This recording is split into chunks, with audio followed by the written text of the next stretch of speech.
mi fe, Señor, aumenta mi fe. Aumenta mi fe, Señor, aumenta mi fe. Que nunca olvide tus promesas, que nunca olvide tus palabras, que Él lo crea, que no lo dude jamás. Tu palabra me dice, todo el que pide se le dará. Y el que toque a la puerta se le abrirá. Todo es posible para ti, Señor. Aumenta mi fe, Señor, aumenta mi fe. Aumenta mi fe, Señor, aumenta mi fe. Aumenta mi fe, aumenta mi fe, aumenta mi fe, aumenta mi fe, aumenta mi fe, aumenta mi fe, aumenta mi fe, aumenta mi fe, Señor.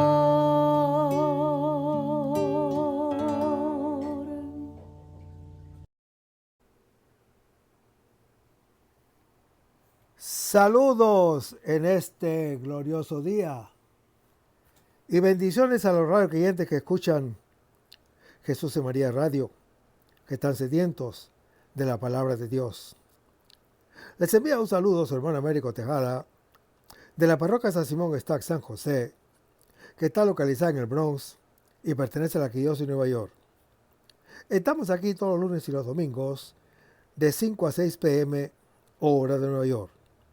A los hermanos y hermanas que viven en la ciudad de Nueva York, que quieran ponerte en contacto con su servidor, pueden llamarme al 718-933-5299. En este segmento de estudio bíblico titulado Crece en tu fe, estamos estudiando el Evangelio según San Lucas. El evangelista Lucas fue discípulo y compañero del apóstol San Pablo. Fue de origen antioqueño. Era pintor y médico. Buen conocedor de la lengua griega, hombre culto, escritor con mentalidad histórica. La tradición apostólica consideró desde el inicio este evangelio como texto sagrado e inspirado por Dios. La identidad del evangelista Lucas, por consiguiente, es dinámica y quiere transformar los rasgos del creyente en los de aquel en quien se cree. Y este es Jesús, que es palabra de Dios, que reveló en el suyo el rostro del Padre. Este evangelio es el evangelio de la misericordia. Describe a Jesús como centro del tiempo. En Jesús se cumple tanto el pasado de la promesa hecha a Israel, como el futuro de la salvación abierta a toda la humanidad. El evangelista Lucas se dirige a un lector que proviene del paganismo, pero que ya es creyente y que desea conocer cada vez más a fondo el rostro amado de su Señor y Salvador Jesús. Estamos en el capítulo 8 del Evangelio según San Lucas, donde el apóstol San Pablo habla de un misterio escondido. Pero antes vamos a comenzar con una oración y lo hacemos en el nombre del Padre, del Hijo y del Espíritu Santo. Señor, que todo lo que hagamos este día inicie con tu bendición y termine con tu ayuda. Que todo lo que digamos este día sea motivado por tu amor e inspirado por tu gracia. Que nuestras obras de este día reciban tu inspiración y perduren en tu paz. Todas estas cosas, Padre Celestial, Te la pedimos en el luz y poderoso nombre de tu Hijo Jesús, que vive y reina en unión del Espíritu Santo, quien es Dios, por los siglos de los siglos. Amén. Los créditos de estudios bíblicos son dados al Padre Silvano Fausti, a la Biblia de Jerusalén y a la hermana Evelyn Morán y su ministerio de música. A los hermanos y hermanas que viven en el Bronx, para invitarlos a nuestro ciclo de oración de la parroquia San Simón Stack San José, que está localizada en el 2191 Valentine Avenue, esquina calle 182, comenzando con la misa a las 7:30 p.m. todos los viernes por la noche. Para anunciarles que también tendremos una misa de sanación el segundo viernes de cada mes a las 7:30 p.m., donde se impartirá el sacramento de la unción de los enfermos y también se orará por ellos. Así que traigan todos sus enfermos o vengan para orar por ellos. Habrá acceso para personas en sillas de ruedas. También tendremos una hora santa con la exposición del Santísimo, todos los jueves de 7 a 8 p.m. Así que están todos invitados. En el segmento anterior decíamos que del anuncio que revela el misterio es necesario llegar a un conocimiento cada vez más profundo del mismo misterio. El evangelista Lucas subraya la progresividad de este camino al decir: de lo que está oculto quedará manifiesto y lo que está escondido saldrá a la luz. Hermanos, en esta manifestación progresiva, todos somos introducidos a esa gnosis o sabiduría que nos hace familiares de Dios. Y el versículo 18, la segunda parte, dice, o la primera parte dice: miren pues cómo oyen. Es el punto central de este pasaje. Para no mirar sin ver y no oír sin comprender, es necesario mirar cómo escuchamos. Esta reflexión, hermano que me escuchas, que es una reflexión temática acerca de la escucha, se hace necesaria también por la urgencia de iluminar a los otros que deben entrar. Desde ahora, ellos deben poder ver en nuestra vida la verdad de lo que escuchan de nuestros labios. Solo así pueden entrar, tanto para nosotros como para los otros. Debemos verificar nuestra escucha. Nuestra lámpara está encendida según el mandato del Señor, como lo anuncia Lucas capítulo 12. El testimonio lleva la autenticidad. Lo que tú eres sirve como caja de resonancia de lo que dices. La verdadera importancia es tu identidad. Esta puede confundir, puede amortiguar, puede afear o falsear el tono del canto que Dios dirige al hombre.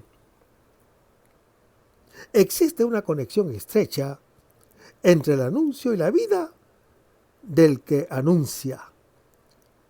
Este es siempre mártir, testigo en su vida de la palabra de Dios que lleva. Para iluminar, tengo que estar encendido. Si no ilumino, no estoy encendido. Y si no estoy encendido, no ilumino. Simplemente no ilumino. Hermanos, existe una circulación entre la autenticidad de vida y el anunciar eficaz. Si mi fe es genuina, mi anuncio produce luz. Si mi anuncio produce luz, mi fe es genuina. Ciertamente es herético afirmar que la eficacia de la palabra de Dios es causada por la fe del que la proclama. Pero, ciertamente, hay que creer por la palabra y por el ejemplo del Señor, que es el testimonio de vida del creyente. El creyente tiene el valor de sacramento de salvación para los otros. No hay que separar el anuncio del testimonio. El único problema del anuncio es el del testimonio, lo anuncia Lucas capítulo 9. Si el cirio arde, ilumina. No es que nuestro testimonio tenga el poder de hacer creíble la palabra de Dios. Ella es eficaz en sí misma, porque es una semilla. Nuestro contratestimonio, sin embargo, tiene el poder de hacerla no creíble y de impedir la eficacia de la semilla, arruinando el terreno. Por eso la iglesia misionera del evangelista Lucas está llamada a mirar cómo oye. Y en la segunda parte del versículo 8 se lee: al que tenga, dice el proverbio popular, el que es rico enriquece y el que es pobre empobrece. O bien dicho, o bien llueve siempre sobre mojado. Mientras uno más abre el corazón para acoger, más está colmado, y mientras más lleno está, más hambre tiene. El que cierra el corazón a la palabra de Dios no sabe lo que pierde. La hace infecunda y no la desea, porque nunca ha experimentado su dulzura.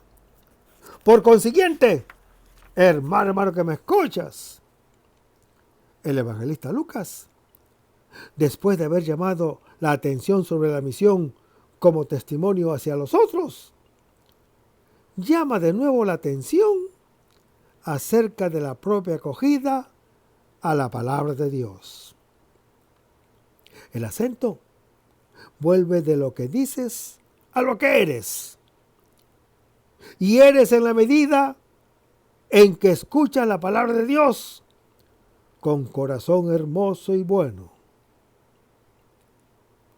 Por un fenómeno de circulación típica de la economía del don, que es un circuito que se autoalimenta. Si es verdad que a quien tiene le será dado, es también verdad que a quien no tiene se le quita incluso lo que cree tener.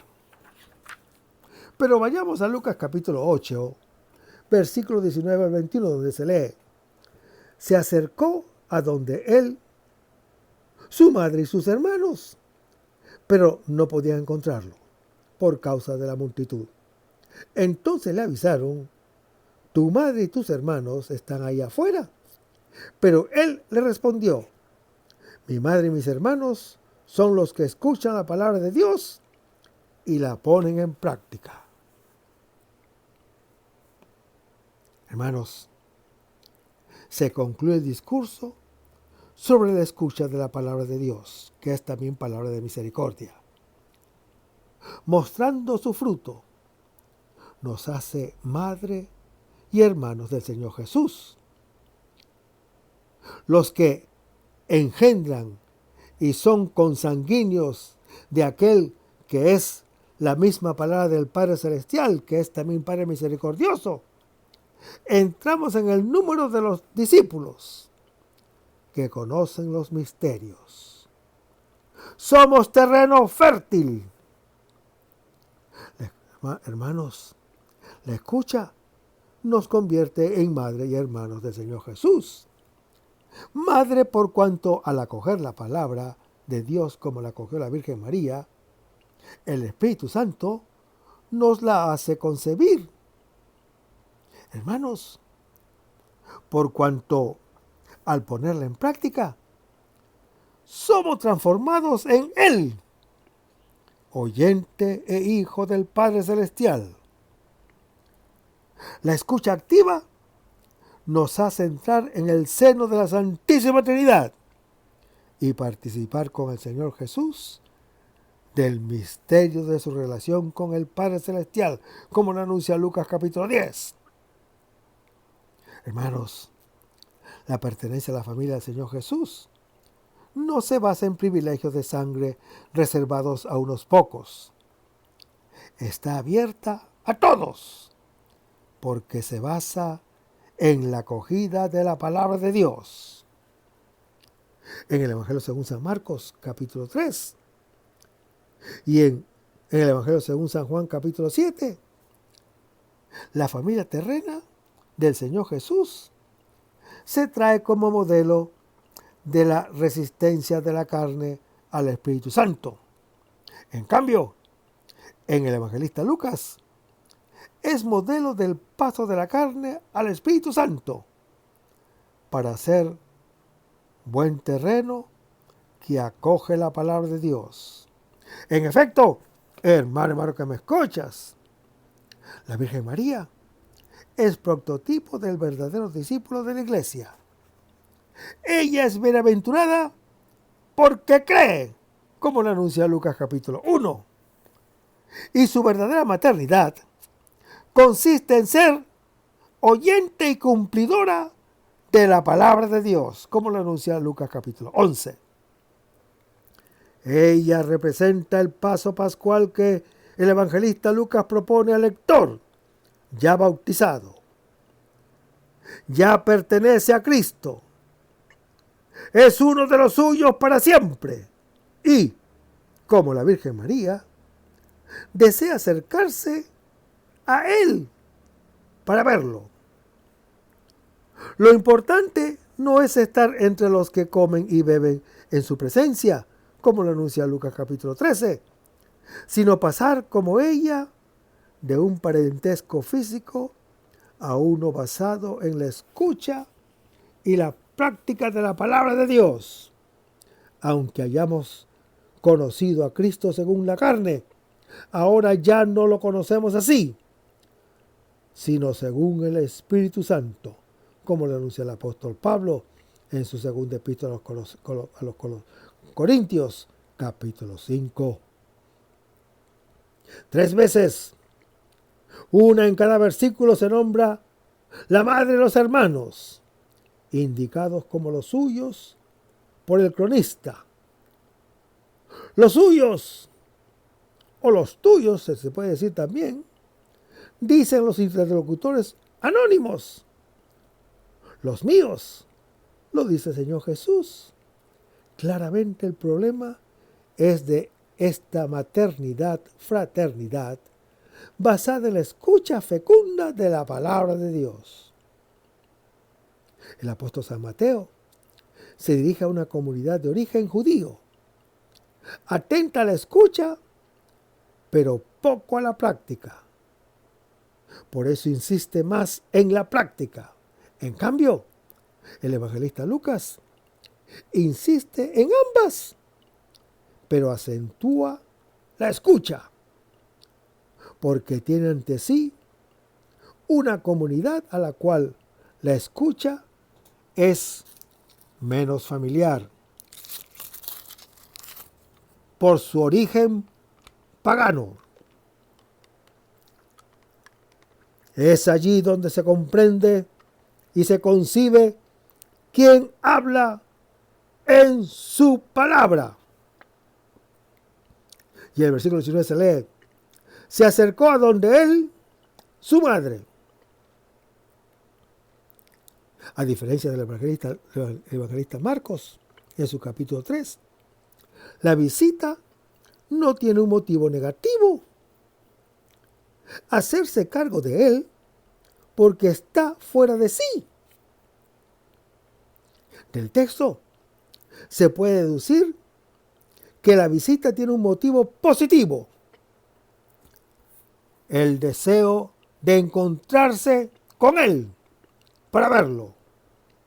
Ahora, En el evangelista Lucas, este es el deseo básico del discípulo. El evangelista San Marcos, que se dirige al catacúmeno, presenta el paso que todos, inclusive los suyos, según la carne, deben dar para llevar o para llegar a la fe. Salir de la mentalidad carnal que considera necio el pensamiento de Dios. No secuestrar al Señor Jesús en el pensamiento del hombre.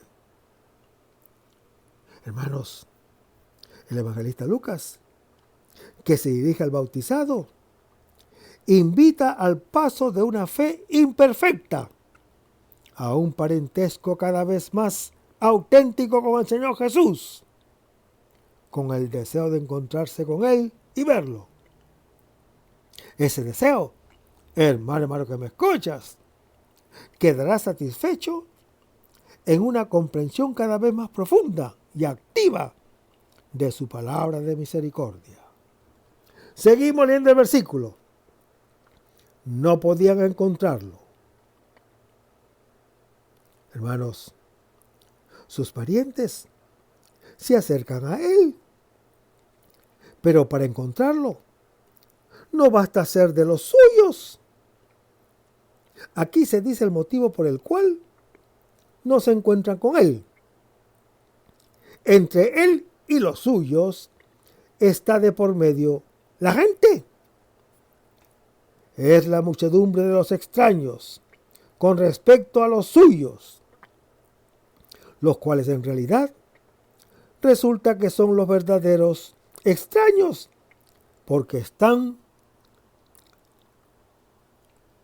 fuera.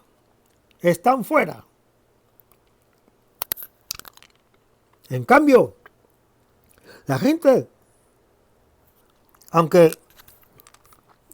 el evangelista Lucas no lo dice expresamente, a diferencia del evangelista Marcos en su capítulo 3, está con él para escucharlo y seguirlo. Por eso, los parientes y el mismo Israel, si quieren encontrarlo, deben entrar en esta muchedumbre de discípulos que para ellos son extraños, pero en realidad son los verdaderos parientes, porque lo escuchan y le obedecen. Se contrapone un parentesco según el Espíritu Santo a uno que es según la carne. Esta es una buena noticia para todos los extraños, para todos los pecadores o gente lejana, los cuales están llamados a estar como en su casa, con Dios en su misericordia. Pero esta buena noticia, desde el profeta Jonás en adelante, como lo pueden leer en Jonás capítulo 4, siempre fue un escándalo para los suyos, para los justos o vecinos. Tal vez porque alegan privilegios, tal vez porque consideran suficiente lo que ya tienen. Ciertamente, porque son presa fácil de la autosuficiencia, fruto del miedo a Dios y semilla de todo pecado. Y el versículo 20 se lee: tu madre y tus hermanos están ahí afuera. Hermanos, a diferencia del texto paralelo del evangelista Marcos, en su capítulo 3, no se habla de casa, se habla de los suyos que están fuera, como extraños. Esto probablemente es porque la casa del Señor Jesús, la que está construida sobre la roca, según lo anuncia Lucas capítulo 6, está construida precisamente por la gente del versículo 19, que escucha la palabra con corazón hermoso y bueno, la conserva y fructifica con perseverancia. Los suyos todavía están fuera de esta casa. En ella quiere el evangelista Lucas introducir a Teófilo, ya cristiano. Esa muchedumbre es la ampliación natural a través de la acogida de la semilla que ha fructificado. Del círculo de los 12 y de las mujeres de los versículos 1 al 3. Esta es su primera familia, constituida por gente que está con él, porque había sido curada del mal y estaba en condiciones de servir. Estos suyos que están fuera y desean verlo, somos nosotros, invitados a estar más en profundidad en este parentesco a través de la escucha obediente. Y el versículo 21 se lee: pero él le respondió: mi madre. Hermanos, el Señor Jesús declara que madre y hermanos suyos son los que oyen la palabra de Dios y la cumplen. La finalidad de la palabra de Dios es la de hacernos madre y hermanos del Señor Jesús. El medio es escuchar y cumplir esa palabra. Esta es una semilla, es fuerza que genera la vida por su naturaleza. Ahora bien, hermano que me escuchas, cada semilla debe ser acogida. En estos versículos son la purificación para ver cómo se escucha la palabra de Dios. La escucha, la acogida, la tierra y la casa tienen en común una característica materna: la capacidad de recibir a Cristo, que es la palabra y semilla. Aunque nosotros hemos sido engendrados por la palabra de Dios, de algún modo la engendramos. Le damos a ella una morada, le damos una tienda, le damos una arca donde puede habitar. Así como el fiat de María, la Virgen, acogió la palabra de Dios y la engendró para el mundo, así también nuestra escucha le da en nosotros espacio para vivir, tierra para crecer, casa donde pueda habitar. El creyente, hermano que me escuchas, en relación con el mundo, está investido de la doble responsabilidad de la Virgen María: acoger y engendrar a Cristo. Tanto la maternidad como la fraternidad no están basadas en la carne, sino en la palabra del Padre Celestial, que es el Padre de la misericordia. El Señor Jesús la escucha y la cumple plenamente, y nos abre la entrada a ella. Sean misericordiosos como su Padre Celestial es misericordioso, nos dice el Señor Jesús en Lucas capítulo 6. Como uno está llamado a ser madre, la maternidad es una escucha que precede a toda puesta en práctica. Es la fe, que no es delegable a otros. Es toda ella propia de cada uno, que consiste en acoger la palabra de misericordia. Acogiéndola, aceptamos ser acogidos en la misericordia de Dios. Hermanos, nuestra maternidad en realidad es pasiva. Acogiendo somos acogidos, porque aceptamos la maternidad de Dios y acogemos el ser acogidos por Él incondicionalmente. Esta maternidad es una para cada uno y fundamenta, además de nuestra capacidad de engendrar la palabra para el mundo, también la misma fraternidad abierta a todos. Como cada uno está llamado a ser madre del Señor Jesús en la escucha, así todos estamos llamados a ser sus hermanos. Mire que lo estoy diciendo en plural. Si la maternidad es la escucha, la fraternidad es su consecuencia. Cumplir lo que se ha escuchado. En la medida en que acepto ser aceptado por Dios, soy capaz de apertura, de aceptación y de fraternidad. En efecto, hermano que me escuchas, así como soy acogido, soy amado y perdonado, también sé acoger, amar y perdonar.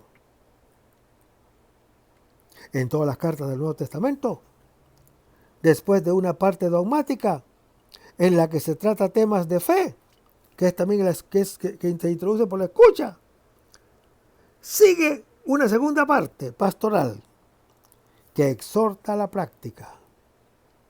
El meollo de esta segunda parte, con muchas variantes, es siempre el mandamiento de la misericordia.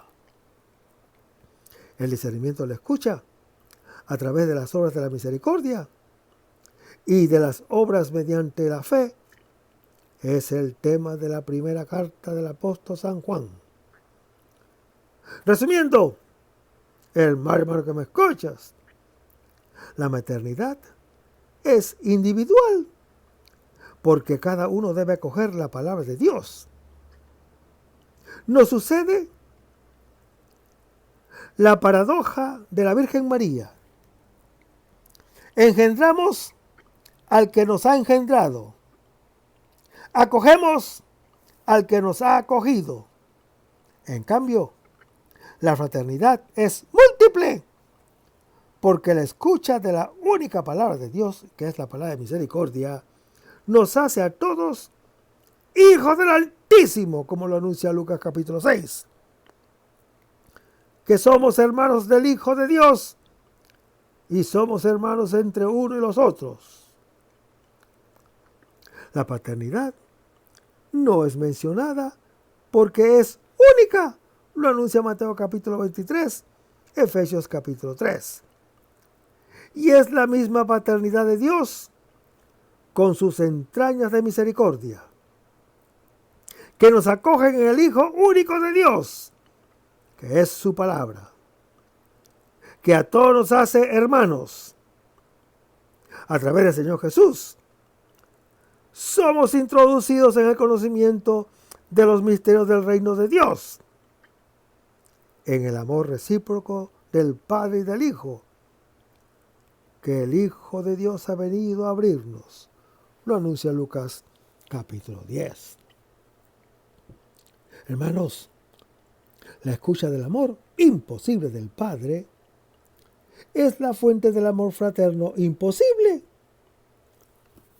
Acoger este amor imposible es el estribillo del evangelista Lucas cuando dice escuchar. Es una acción que precede la acción.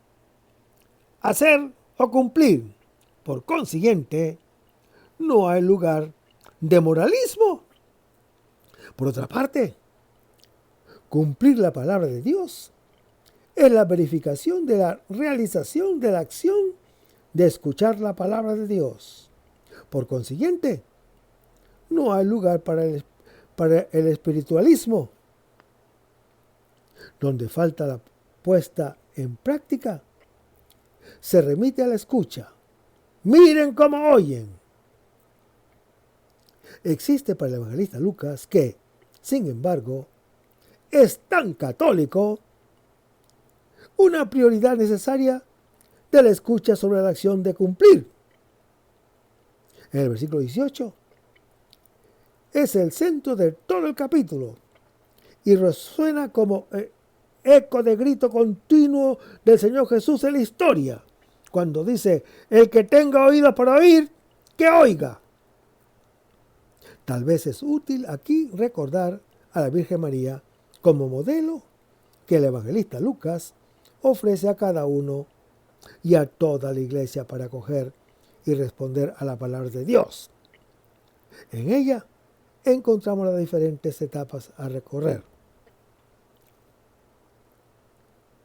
Miren lo que dice Lucas 38, 1:38. He aquí la esclava del Señor, hágase en mí según tu palabra. En las palabras, he aquí la esclava, uno se dispone a acoger a Dios y a su palabra. Es la siembra, la acogida de la fe. Y en Lucas capítulo 1, versículo 45 se lee, feliz la que ha creído. Es la bienaventuranza y la exultación que brota como primer fruto de la fe que acoge la palabra de Dios. Y en Lucas capítulo 2, versículo 19 se lee, guardaba todas estas cosas en su corazón, pensando qué significaban. Es la guardia y la confrontación continua en el corazón, que son necesarios para crecer en esta palabra. Y en Lucas capítulo 2, versículo 51 se lee, conservaba todas estas cosas en su corazón. Y en el corazón es hermoso y bueno, porque rumia la palabra de Dios y se alimenta con ella y ofrece el terreno bueno para que crezcan los frutos. Hermanos, la acogida fructífera de la palabra de Dios hace que el creyente se asemeje a la Virgen María y disfrute como ella de la bienaventuranza como madre en la fe, como lo anuncia Lucas capítulo 1, la cual se extiende a todo lo que escuchan y cumplen la palabra de Dios, como lo anuncia Lucas capítulo 11. Por consiguiente, hermano que me escuchas, también se puede decir que la Virgen María es imagen perfecta de la Santísima Trinidad, a modelo de cada creyente. El Padre Celestial la tiene como hija, porque es obediente al igual que el Hijo a su voluntad. Dice en efecto, hágase en mí según tu palabra. Lo dijo en Lucas capítulo 1. El Espíritu del Padre la ama como hija y el mismo Espíritu del Hijo en ella ama al Padre. Lo anuncia Lucas capítulo 10. Porque en el Espíritu Santo es hermana de su Hijo y esposa del Padre Celestial, al que ama con todo el corazón. En efecto, hermano que me escuchas, se une a ella cuando su Espíritu Santo la cubre, o cuando el Espíritu Santo la cubre, en Lucas capítulo 1. En fin, el Hijo la tiene como madre, porque acoge y cumple la palabra de Dios a semejanza del Padre Celestial. Ella concibe lo inconcebible. Así la Virgen María es hija, es hermana y esposa y madre de Dios, criatura a imagen perfecta de su Creador, según el designio inicial del Génesis capítulo 1. Pero vayamos a Lucas capítulo 8, versículos 22 al 25, donde se lee, cierto día subió a una barca con sus discípulos y les dijo, pasemos a la otra orilla del lago. Y empezaron la travesía. Mientras navegaban, se durmió y vino un terrible huracán sobre el lago y empezaron a peligrar porque se estaba hundiendo. Entonces, acercándose, lo despertaron y le dijeron, Maestro, maestro, que perecemos. Él, habiéndose despertado, increpó al viento y al oleaje, y al oleaje amainaron,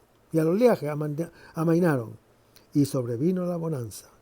Entonces les dijo, ¿dónde está su fe?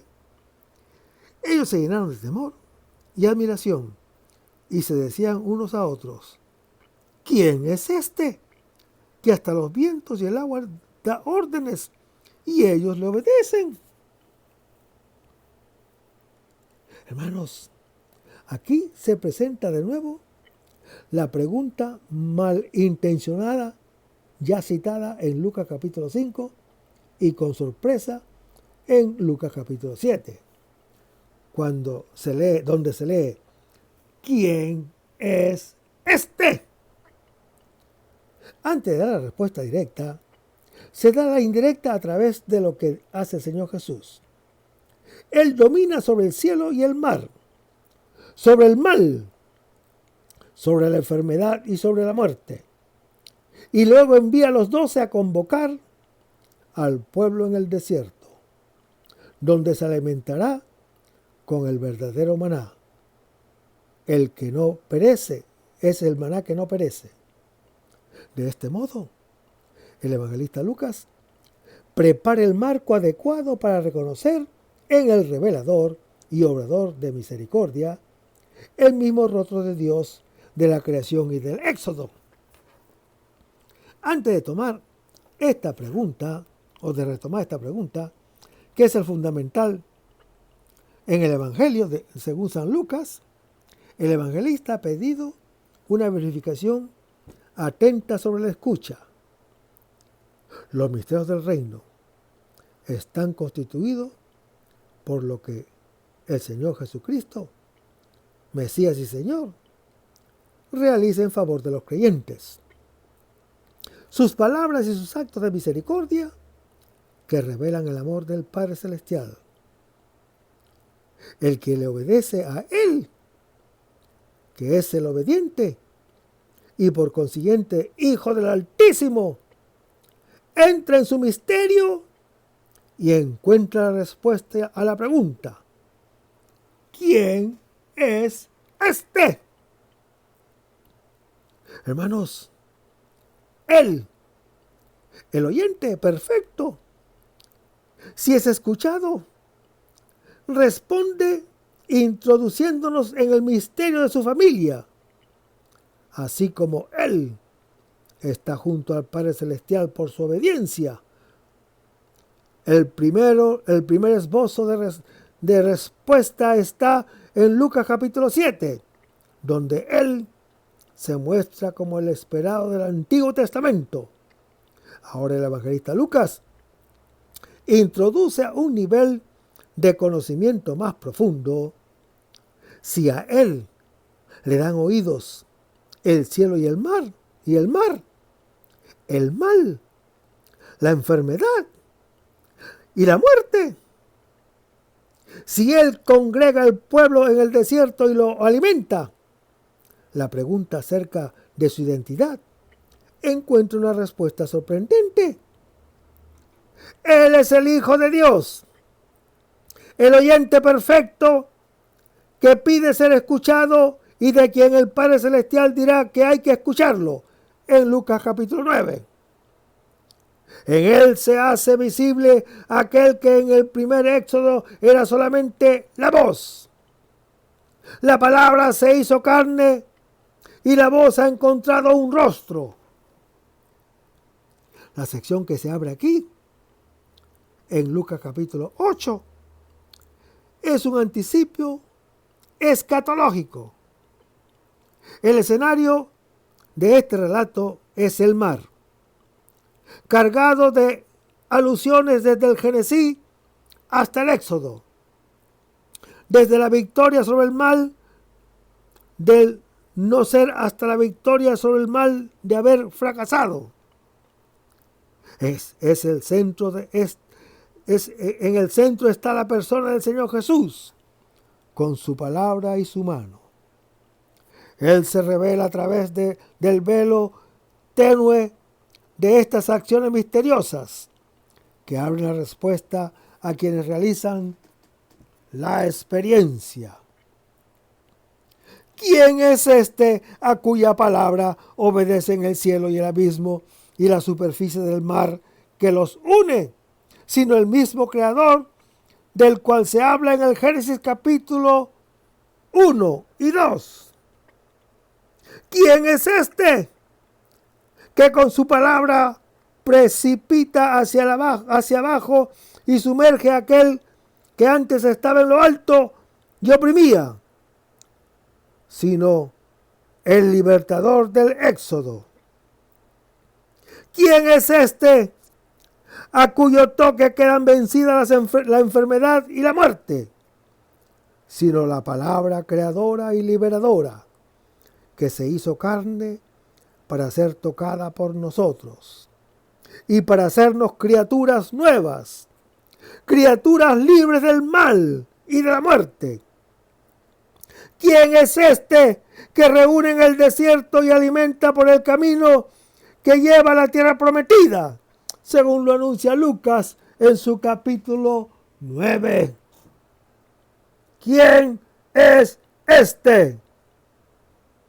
Hermanos, ese Jesús que después de haber revelado la palabra misericordiosa del Padre Celestial, pide escucha. En realidad ya ha escuchado por todo el cosmos. A Él están sometidos todas las cosas. Los misterios del reino del versículo 10, en la cual el evangelista Lucas nos introduce, no son sino un conocimiento más profundo de Él, de tal modo que llegamos a la fe del centurión y de la mujer del capítulo 7.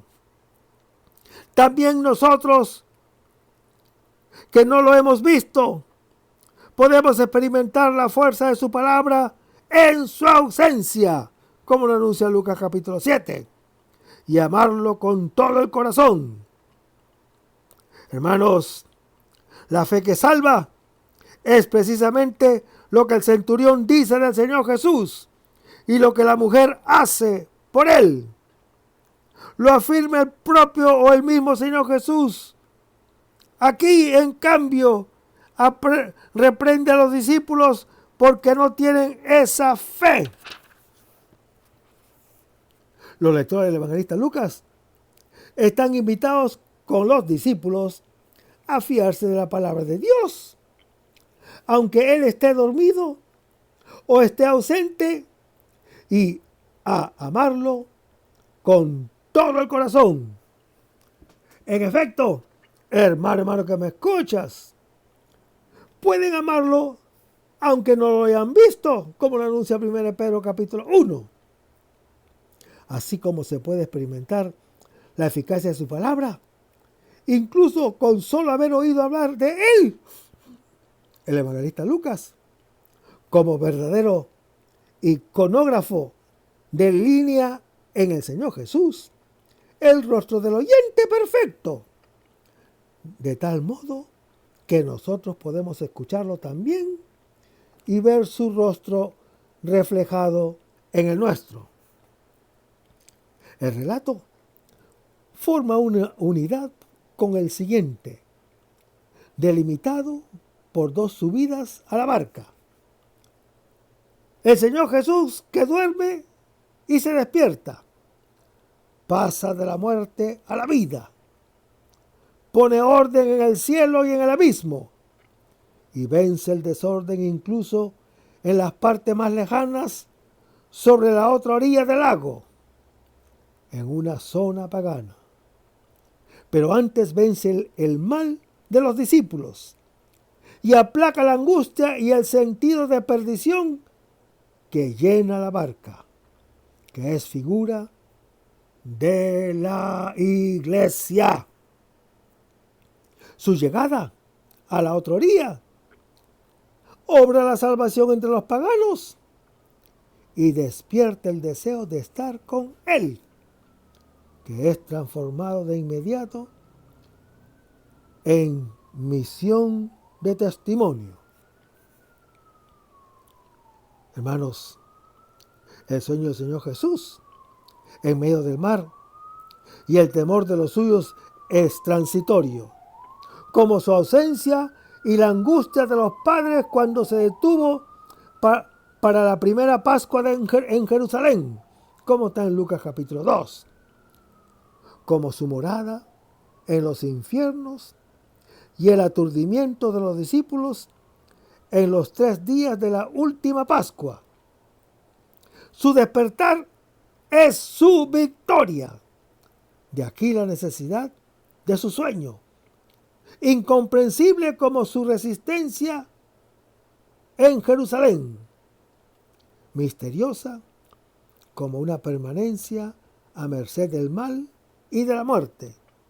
En realidad, hermano que me escuchas, es su visita oculta y misteriosa en los abismos que anuncia 1 Pedro capítulo 3. Los discípulos ven su resultado solamente cuando Él despierta, cuando vuelve a salir de la profundidad del sueño y trae a la superficie del lago y de la tierra la victoria ya obtenida con su inmersión en los infiernos. El marco de este relato es cósmico, el cielo y el abismo. En el centro están los discípulos, suspendidos en el vacío. Encima está el viento, que desde lo alto los impulsa hacia abajo. Debajo está la profundidad, que abre la boca para engullir la barca. Y el Señor Jesús duerme por nuestro pecado. Lo de arriba es percibido como malo y demoníaco, como un viento que impulsa hacia el enemigo de lo bajo, que es la muerte. Pero el Señor Jesús despierta y salva a los discípulos, porque el cosmos le obedece, da muerte al poder de la muerte, después de haberse abandonado él mismo en sus manos. Y el versículo 22 se lee: cierto día. Es un día determinado, de esos días determinados que el Señor Jesús pasó con nosotros. Es uno de sus días que viene a ser también nuestro cuando lo escuchamos. Es el hoy de la salvación que anuncia Lucas capítulo 4. En el mismo día se cumplen 3 actos de potencia, más uno, como en el día de la resurrección, cuando se revelará ausente del sepulcro, compañero de camino, presente en el cenáculo y en espera de nosotros junto al Padre Celestial. Seguimos leyendo el versículo.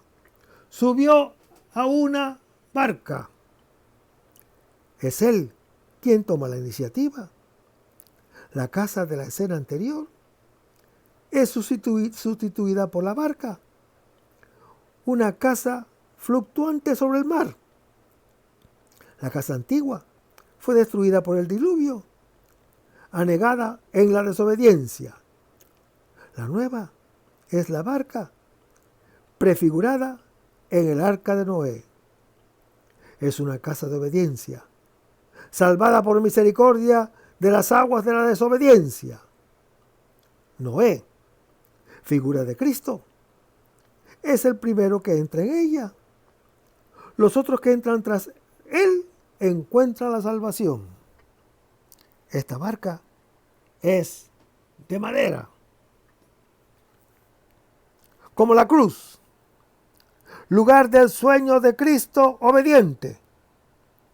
El Señor Jesús pide pasar al otro lado del lago, a una zona pagana. Recuerda el éxodo y el camino al otro lado del mar hasta Jerusalén.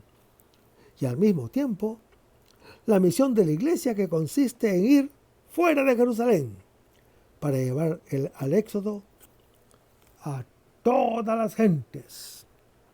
Esta barca es la iglesia del evangelista Lucas en camino.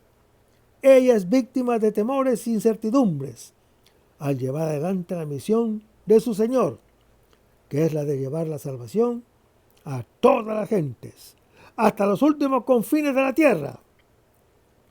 El que está dormido y luego lo despiertan, nos acompaña de un modo misterioso por todo nuestro camino. En esta barca estaba estacionada junto a la orilla.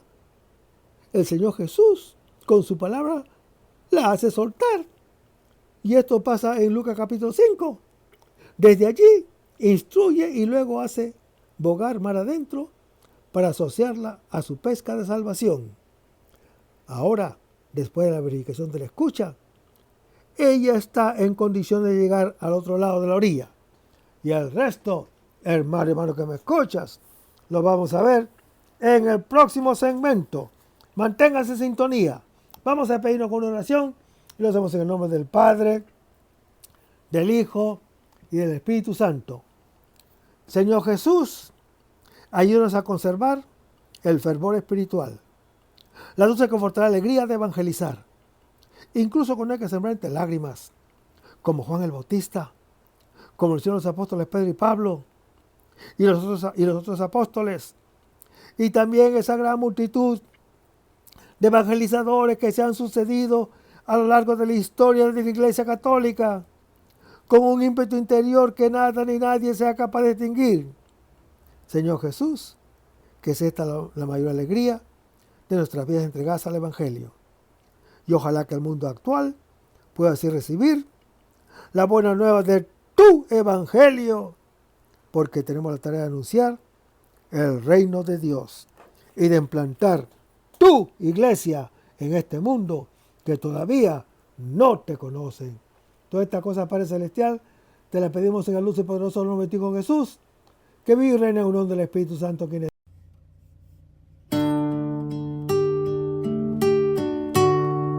Aumenta mi fe, Señor, aumenta mi fe. Aumenta mi fe, Señor, aumenta mi fe. Que nunca olvide tus promesas, que nunca olvide tus palabras, que Él lo crea, que no lo dude jamás. Tu palabra me dice, todo el que pide se le dará, y el que toque a la puerta se le abrirá. Todo es posible, todo es posible para ti, Señor. Aumenta mi fe, Señor, aumenta mi fe. Aumenta mi fe, Señor, aumenta mi fe. Aumenta mi fe, aumenta mi fe, aumenta mi fe, aumenta mi fe.